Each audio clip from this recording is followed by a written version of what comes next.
Hello, welcome to the TESOL Ontario Exchange Video Series, a new video series from TESOL Ontario developed by our members for our members. The aim of this monthly series is to provide a bank of short videos from 5 to 15 minutes consisting of teaching gems, tried and true lesson ideas, technology that helps you work more efficiently, and time-saving tips for educators. My name is Suji, and today it gives me a great pleasure to introduce our presenter, Rabia Rashid. Hi. Rabia has more than 20 years of experience teaching ESL, of which 5 years in adult newcomers in LINC and ESL settings. Currently working full-time with the Peel District School Board, she has a Master of Education from the University of Toronto in adult education. As an adult educator, she has taught learners of all ages in classroom and online. She is determined to change the mindset about teaching and learning in the evolving digital age, encouraging her students to use digital platforms for productive self-progression while supporting the teaching community. She is a volunteer moderator with the TESOL Ontario webinar team. Today, she will speak on privacy settings on Google Classroom. Let's move on to the presentation. Over to you, Rabia. Hi. Thank you very much, Suji, for such a great introduction. Today's topic is privacy settings for Google Classroom. So basically, when we talk about privacy settings, there are two kinds of privacy settings. One is for students so that we allow them, we control how much they can comment or share on your Google Classrooms, because some of the instructors find it difficult to control what is being posted on the Google Classroom, and they want to control it, and sometimes they do not know what to do. And the second part of this video is about privacy settings for individual tasks, how they could be very private for that particular student and no one can see or comment on it. So let's begin. So the first part is about privacy settings for students to comment or share things on Google Classroom. So to start it, the first thing that we see when you log into your classroom is this cog button, and this is there by default. And this is how you see, this is your classroom, this is how you see it. Once you click on the cog button, you go to the menu and you scroll down to the general settings.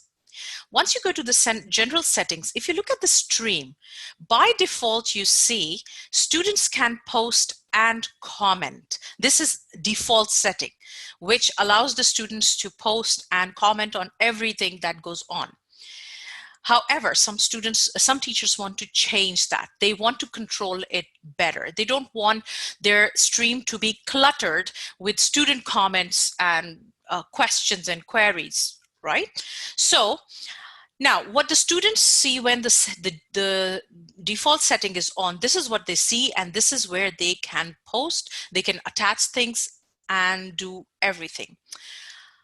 Now, what you need to do is to control, if you would like to control it, what you can do is in the stream, if you choose the drop-down menu, you will see these three options. So if you choose the first option, which says students can only comment, and then you click on save, this is what happens on the students' classroom page, the mainstream page. Now, the students do not have an option to post anything or comment on the stream. So they cannot comment on the stream. However, what they can do is, if they click on their task, they can comment in their particular task. This way, you control the comments and you know which task it is related to. And for your private conversation with that particular student regarding, you can have private comments, and here they can only talk to you.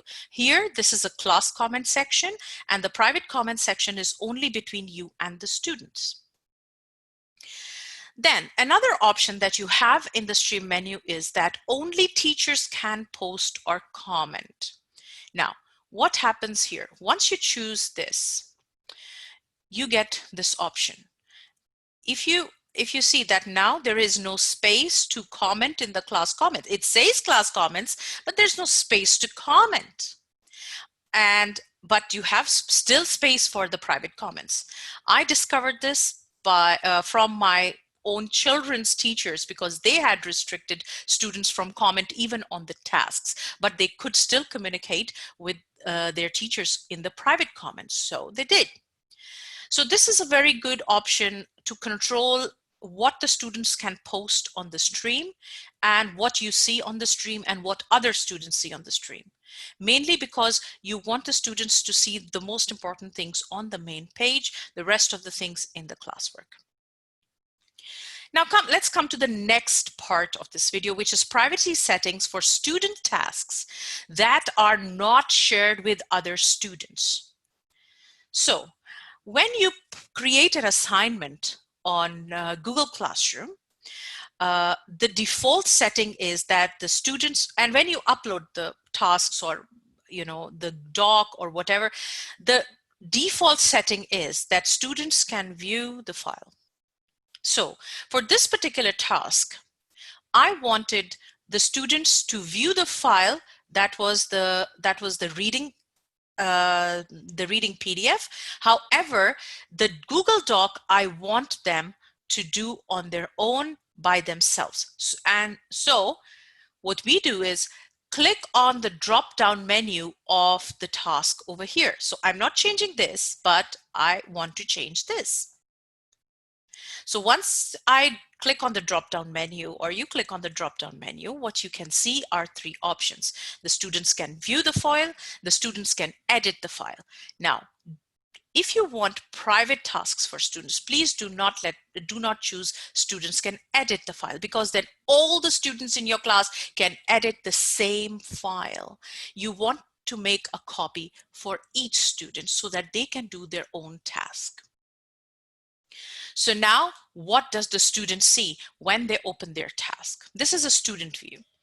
So on the top, they can see the title, they can see your instructions, they can see here the reading task, which they can only view. They cannot change it, they cannot delete it. All right. And their task appears on the right-hand side with their name on it. So once they click it, they can go directly to their own task, personal task. All right. If you see here, there is no space for the class comments because I don't want them to comment on this task. I only want them to chat with me privately or comment privately to me about their questions. So they can put private comments over here and I can see and we can communicate. Now, this is a teacher's view. If you look at the teacher's view, so the title is here, the instructions you can see here, the two sheets that you put are here. So you can see the original post, the task from Google Classroom. Now this is your original template, which no one can change. No one can edit but you. No one has access to it. However, if you look at the bottom of the screen, you can see that there is space for class comments for the teacher.